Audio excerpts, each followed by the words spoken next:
Bonsoir à tous et bienvenue pour ce nouveau numéro de Kiosque, votre magazine culturel sur Saint-Quentin-en-Yvelines et ses environs. Tout de suite le sommaire de ce mercredi 28 novembre. Jusqu'au 28 février, l'espace Richaud de Versailles présente une nouvelle exposition, Le Petit Prince à Versailles, 70 ans après sa première édition en France. Le Petit Prince reste un phénomène éditorial mondial avec 145 millions d'exemplaires vendus dans le monde. Guillaume Le Tocard, vice-président de l'association Food Rock, est en plateau pour nous présenter de la 5e édition du festival Food Rock, samedi 28 novembre à l'Estaminet de Magny-les-Hameaux, une soirée de concert dans une ambiance conviviale. 4 membres du groupe Shadowscopy nous rejoindront en plateau pour nous présenter leur groupe, hommage aux Shadows et leur date de concert samedi soir à la batterie de Guyancourt. Je vous le disais, jusqu'au 28 février, l'espace Richaud de Versailles présente une nouvelle exposition, Le Petit Prince à Versailles, 70 ans après la première parution en France de cette œuvre. Le Petit Prince reste un phénomène éditorial mondial avec 400 000 exemplaires qui se vendent chaque année. Tout de suite, un sujet préparé avec Mélanie Poquet et Patrick Jacques de Dixmude. Dessine-moi un mouton. Cette phrase a fait le tour du monde. En 70 ans, Le Petit Prince, œuvre majeure de Saint-Exupéry, s'est écoulé à plus de 145 millions d'exemplaires dans le monde et a été traduit en 270 langues.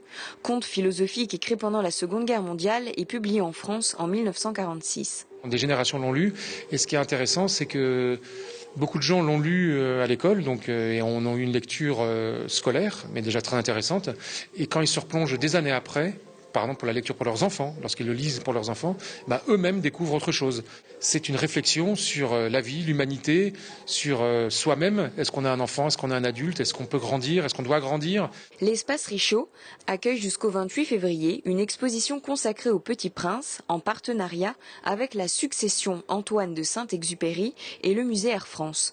Toutes les facettes du Petit Prince sont déclinées ainsi que les différentes personnalités de son créateur. Un personnage qui est connu de tous, donc qui peut donner lieu pour les visiteurs à une pratique, on va dire, totalement transgénérationnelle. C'est vrai qu'on a tous été bercés par le Petit Prince. Je connais peu de personnes qui ne le connaissent pas. Et en même temps, c'est un personnage qui méritait d'être mis en lumière, qu'on en explore toutes les facettes. C'est ce qu'on se propose de faire dans l'exposition. Et puis aussi qu'on explore, c'est le cas d'ailleurs dans cette salle particulièrement, qu'on explore aussi les différents visages de son créateur. De nombreuses pièces originales issues de la collection du musée Air France et pour la plupart jamais exposées au grand public.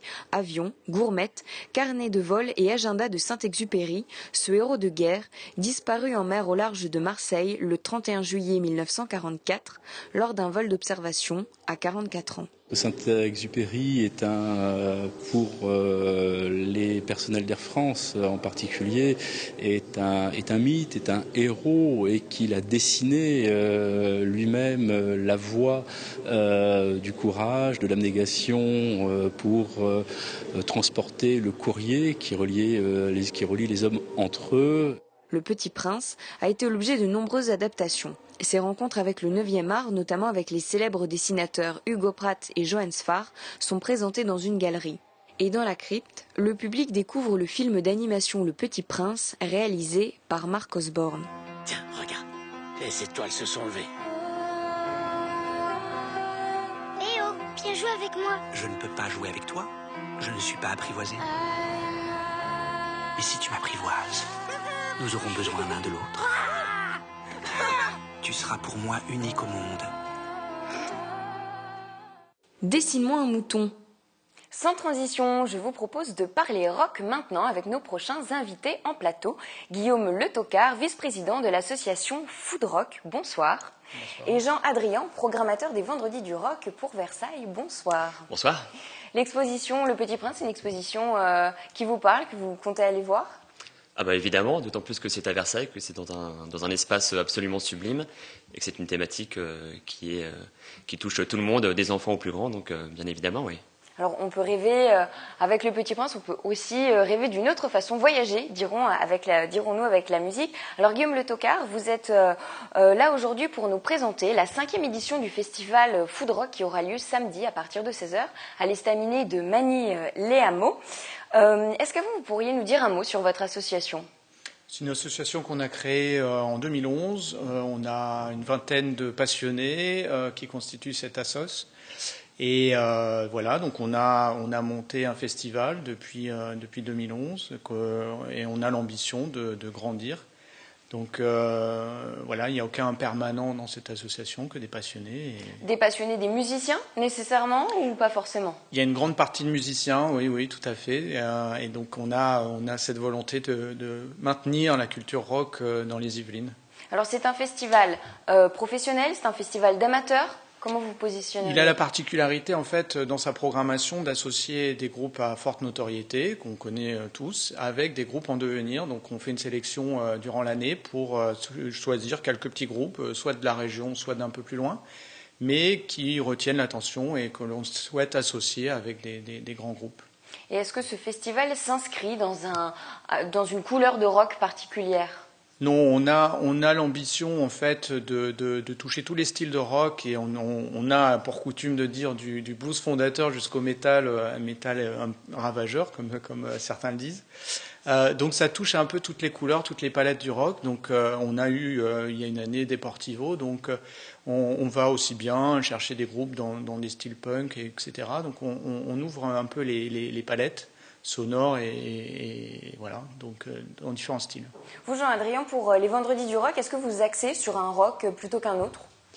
Non, on est ouvert à toutes sortes de rock et on va même chercher parfois un peu plus loin que le rock, puisqu'on est ouvert au hip-hop, au reggae ou aux tendances électro. Après, c'est vrai que la majorité des groupes qui se présentent sont quand même des groupes à tendance rock. Après, il y a de multiples facettes dans le rock, donc on en bénéficie chaque soir de manière différente. Alors, cette année, votre festival a une couleur un peu teintée, on va dire hard rock. Et je vous propose de regarder tout de suite un extrait du teaser du festival qui vous attend.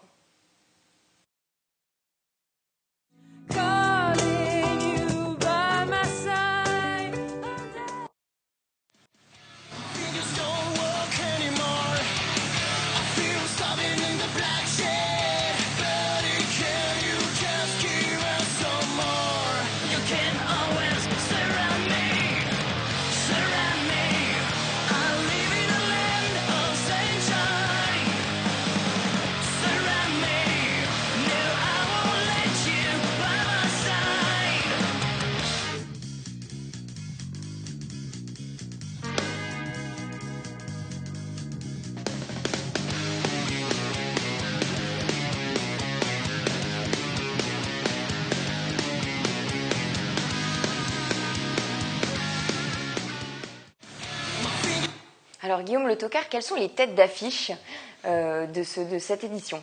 On vient de les voir, donc il y a Bukowski qui clôturera la soirée et on a Head Charger, un groupe de Caen qui est également, on peut dire, en co-tête d'affiche de ce festival. Donc ça, ce sont vraiment des identités fortes et des personnalités qui vont attirer alors un public d'initiés. Est-ce que vous attendez également un public plus généraliste ou pas ?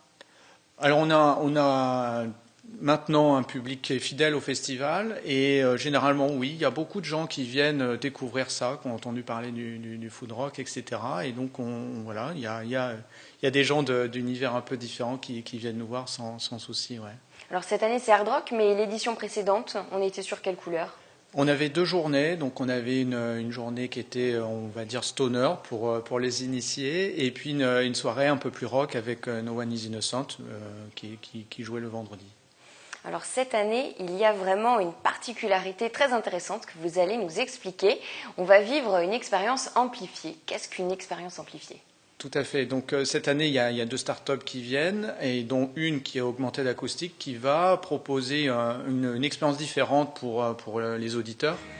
C'est un système qui permet d'avoir un son avec des casques et puis des applications sur smartphone, d'avoir un meilleur son et également de pouvoir mixer comme on le souhaite le concert et donc vivre différemment. Donc, ceux qui sont plutôt axés sur la guitare pourront avoir un mix avec les guitares plus en avant, etc. Mais ça veut dire que tout le public sera casqué? Alors, c'est une expérience, c'est une première expérience, donc il n'y a pas 350 ou 400 casques de disponibles, donc c'est un peu plus petit que ça, c'est une vingtaine. Mais comme on a la chance d'avoir 6 groupes dans la soirée, les gens, il y a plusieurs groupes qui pourront passer. Donc c'est une première démonstration voilà, de cette start-up augmentée d'acoustique. Ce serait pas mal ça pour les vendredis du rock, non? Ah oui, non, mais c'est un concept très amusant, enfin, qui permet effectivement de singulariser l'expérience du concert. Ça ne m'étonne pas de dire qu'une structure associative qui généralement ne manque pas d'imagination et d'expérimentation aussi, je crois que c'est toute la valeur qu'on peut reconnaître aux valeurs associatives dans la musique, se lance dans ce type de projet. Mais au-delà d'être une expérience originale, est-ce que vous considérez que sur le plan musical, c'est vraiment intéressant? Est-ce que ça apporte quelque chose? Je pense que ça apporte quelque chose effectivement par rapport à l'écoute, par rapport aux sensibilités qu'on peut attendre de tel ou tel instrument, de telle ou telle vocalise. Après, il ne faut pas non plus que ça vienne entamer, je dirais, l'expérience du concert, qui est quand même une expérience collective. Mais ça, votre expérimentation nous en donnera des résultats plus certains. Affaire à suivre. Alors, Guillaume Le Tocard, samedi, c'est aussi une date particulière parce qu'il y a une forme d'hommage qui est rendue à l'Estaminet, celle dans laquelle ce sera la dernière fois que le festival prendra ses quartiers. Oui, tout à fait. C'est comme ça qu'on a voulu la programmation, c'est comme ça qu'on a fait les choses. Donc 2015, c'est la dernière édition à l'Estaminet, donc qu'on remercie puisque c'est eux qui nous ont lancés. Mais la salle devient un peu petite et 2016, donc on peut l'annoncer, il y aura une édition en plein air beaucoup plus grande que ce qu'on fait jusqu'à présent. Très bien. Jean-Adrien, on poursuit en rock avec vous. Donc, je le disais, vous êtes programmateur des Vendredis du Rock sur Versailles. La 4e saison s'est arrêtée en avril dernier. La 5e saison a démarré là début novembre. Est-ce que vous pourriez nous réexpliquer le concept des Vendredis du Rock? Alors, vous savez que Versailles a une histoire très particulière avec la musique, et la musique non seulement baroque, mais également une musique plus contemporaine. Vous savez, vous connaissez la tradition contemporaine qui s'est créée autour de la Versailles Touch avec des groupes comme Phoenix, Air, Étienne de Crécy, Alex Goffer ou d'autres. Et il y a également une anecdote dans l'histoire contemporaine de Versailles qu'on ne mentionne pas assez souvent et qui pourtant est un peu à l'image de notre projet. C'est ce souvenir de 1964 dans le cinéma du Cyrano, qui à l'époque était une salle de spectacle. Et en 1964, il y a eu en France le premier concert des Beatles. Et donc c'était au Cyrano à Versailles. Pourquoi les Beatles sont venus à Versailles pour leur premier concert? Eh bien tout simplement parce que le patron du Cyrano était un grand copain de Bruno Cocatrix de l'Olympia. Et Cocatrix demandait à la famille Hedley, donc qui tenait et qui tient encore le Cyrano, d'expérimenter en fait ces groupes sur sa scène avant qu'ils ne viennent, si l'expérience était concluante, à l'Olympia. Et donc c'est comme ça que les Beatles sont venus jouer d'abord à Versailles avant d'aller ensuite à l'Olympia. Et bien notre ambition avec les Vendredis du Rock, c'est celle d'être cette antichambre en fait des grandes scènes, de proposer cette première expérience à des jeunes groupes talentueux en devenir. Donc jeunes groupes amateurs, professionnels en voie de professionnalisation. Donc il y en a 38 qui ont postulé à la base, 12 qui ont été présélectionnés. Exactement. Qui était le jury? Alors, vous avez raison de rappeler le principe, c'est-à-dire qu'on a effectivement d'abord, on se base sur une sélection. Donc les groupes postulent, il y a ensuite un jury qui se réunit, qui écoute les maquettes, les SoundCloud, les Deezer ou autres que les groupes ont proposés. Dans le jury, on a essentiellement des membres de l'équipe des Vendredis du Rock qui ont la caractéristique d'avoir des profils variés, avec à la fois des musiciens purs et durs, des ingé-sons, des chargés de projet et des gens qui suivent les Vendredis du Rock depuis le début. Alors, quel est l'enjeu particulier pour ces groupes qui se prêtent au jeu? Au-delà, bien sûr, de vivre de leur passion et partager leur art. Vous savez, j'évoquais tout à l'heure la Versailles Touch, et c'est vrai que c'est Un petit drame tout de même que des groupes comme Phoenix ou comme Air se soient fait d'abord connaître à Los Angeles avant de se faire connaître à Versailles. Et nous, ce qu'on souhaiterait justement, c'est pouvoir proposer à ces jeunes groupes de Versailles ou des environs de Versailles, de l'Ouest parisien d'une manière générale, de pouvoir jouer chez eux tout simplement, devant leur public, avant d'aller voir plus loin. Donc pour eux, il y a d'abord le plaisir tout simplement de jouer auprès de chez eux. Il y a la possibilité de rencontrer d'autres groupes qui sont dans la même situation qu'eux, donc avec vraiment un projet musical, un projet professionnel derrière, ou en tout cas la volonté de proposer la musique la plus aboutie possible, et puis donc la possibilité d'être confronté à la fois à un jury et puis à un public qui, au fil des ans, a étoffé son oreille. Et que ça leur serve également de tremplin. Exactement, oui, on est vraiment dans un esprit tremplin. Prochaine date, vendredi 4 décembre, il y aura 3 groupes qui vont se produire. Il y aura The Palmist, il y aura Alphabetical et le dernier c'est Moonshine Blast. Moonshine Blast. Alors The Palmist en plus c'est un groupe local, c'est un groupe versaillais et on en regarde tout de suite un extrait.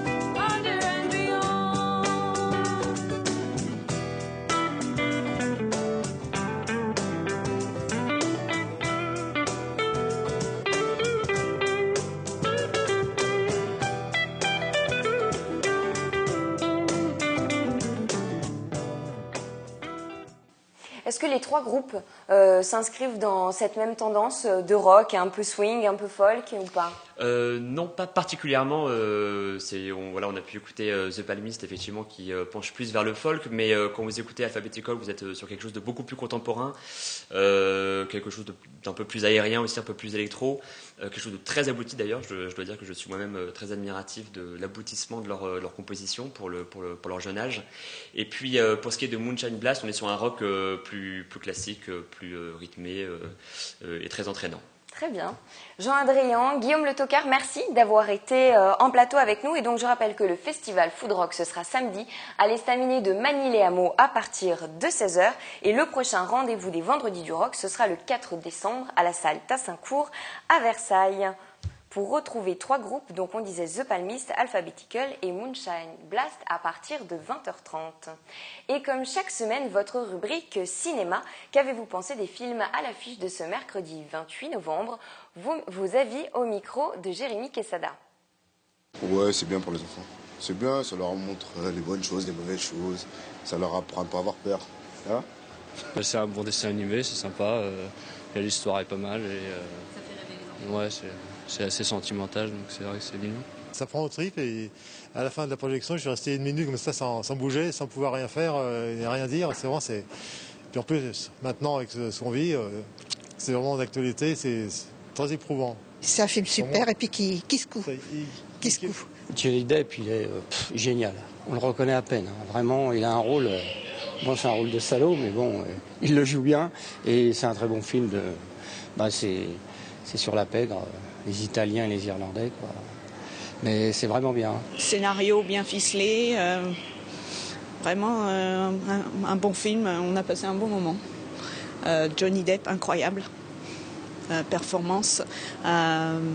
Donc, je le conseille. Le jeu d'acteur de Daniel, qui est pas mal quand même, qui est très intéressant. Et puis la fin un peu courte peut-être, un petit peu court.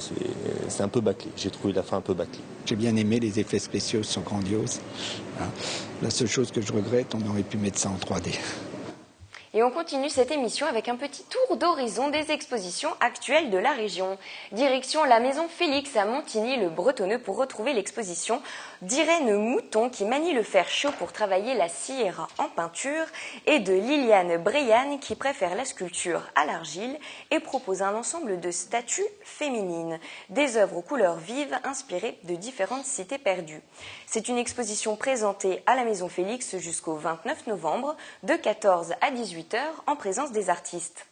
Dans un autre style, le théâtre Espace Coluche à Plaisir accueille jusqu'au 9 janvier l'exposition Parallèle, une exposition d'urban art de Nizer et Lunaire, deux artistes originaires des Yvelines, sensibles à une culture street et graffiti.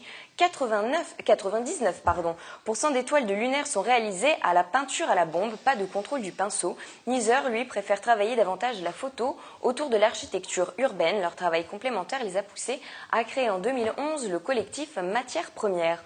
On écoute tout de suite Vincent Desmond, directeur du théâtre Espace Coluche de Plaisir, qui nous en parle.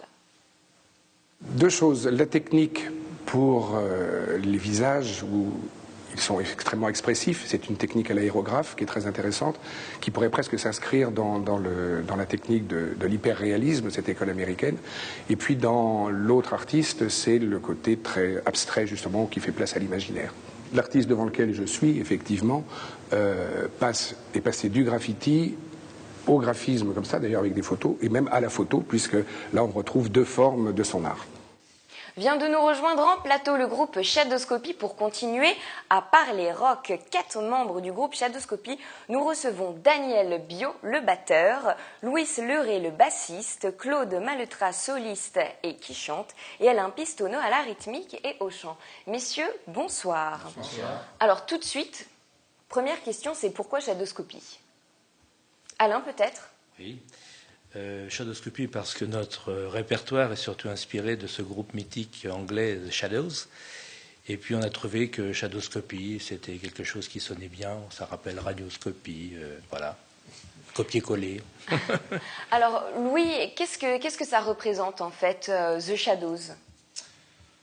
C'est une musique qui m'a toujours plu, surtout que moi je suis arrivé à l'époque où il sortait.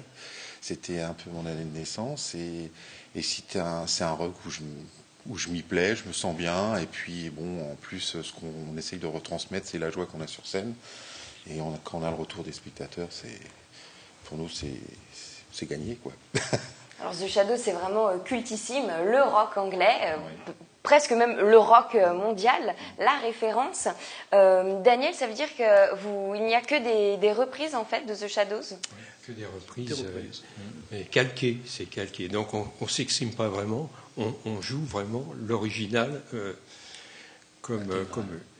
Et Claude, du coup, la difficulté de l'exercice dans la reprise, dans le fait de ne pas composer un autre morceau, mais de reprendre, elle se situe où?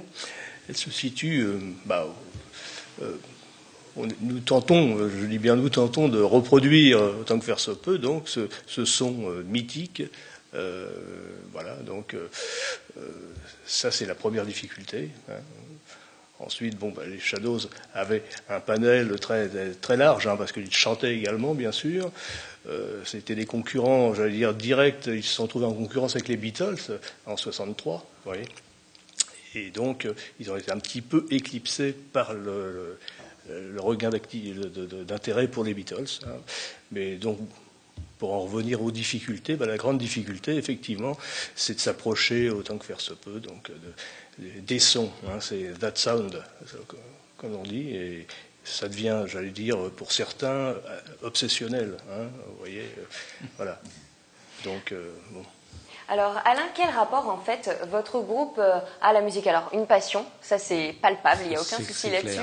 Vous répétez régulièrement? Très régulièrement, notamment dans les studios de la batterie ici à Guyancourt, et puis aussi chez les uns, chez les autres pour des petites mises au point particulières. Alors Claude, quels sont les lieux dans lesquels vous produisez? On se produit dans des brasseries, restaurants, crêperies. Et puis quelques salles de spectacle. On fait surtout des petits concerts d'animation dans des pubs, etc. Et qu'est-ce que vous allez chercher surtout à partager avec le public samedi soir? Est-ce qu'il y a une difficulté particulière du fait vraiment d'être dans une salle de concert? Il y a quelque chose qui change dans l'approche? Oui, parce que c'est quand même pas la même ambiance. Hein. Là, on est vraiment sur une scène devant des spectateurs. C'est un défi pour vous? C'est quand même un beau challenge. Hein. Oui, un beau challenge, oui. Mais c'est pas pareil que dans une brasserie où les gens mangent, boivent, et écoutent pas forcément. C'est plus de l'animation, c'est un concert. D'accord, là on s'adresse vraiment à un public. Voilà. Et alors ce public, est-ce que c'est un public de jeunes encore? Est-ce que The Shadows fédère encore la jeunesse ou pas? Pas forcément. Non, c'est vrai, c'est plutôt. Mais des fois, on est surpris. C'est une musique aussi qui a inspiré pas mal de grands guitaristes internationaux, que ce soit Clapton, Santana, enfin tous les artistes mondialement connus. Et donc, les gens de notre génération ont forcément été inspirés par cette musique. Et nous-mêmes, on a commencé la musique par ce thème, quand on avait l'âge de faire des groupes pendant nos études. Et vous pensez vraiment que vous allez rester fidèle alors à ce groupe jusqu'au bout? Jamais vous n'avez envie de basculer sur un autre style de rock ou sur un autre groupe? Non, mais on élargit quand même le répertoire en chantant, alors que les Shadows, c'était vraiment l'instrumental.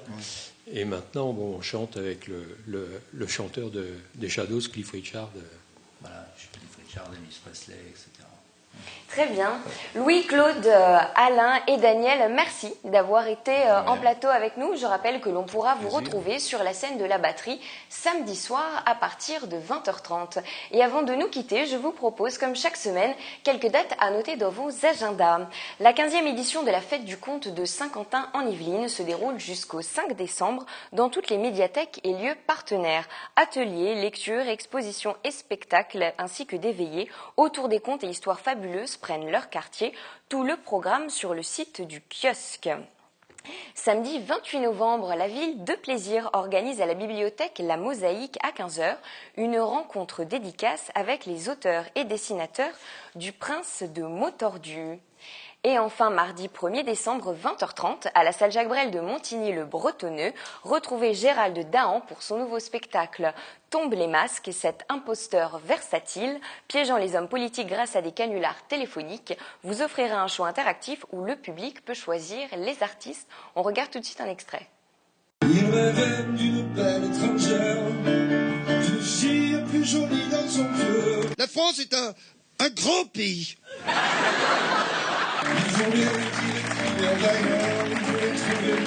Ma politique aura des résultats. Quand? Je ne sais pas. Il n'a pas trouvé mieux avec son petit scooter et sa cravate tordue au milieu.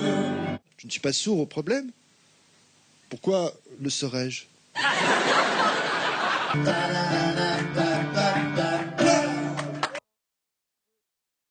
Fin du kiosque pour cette semaine. Merci de nous avoir suivis. Très bonne soirée à tous.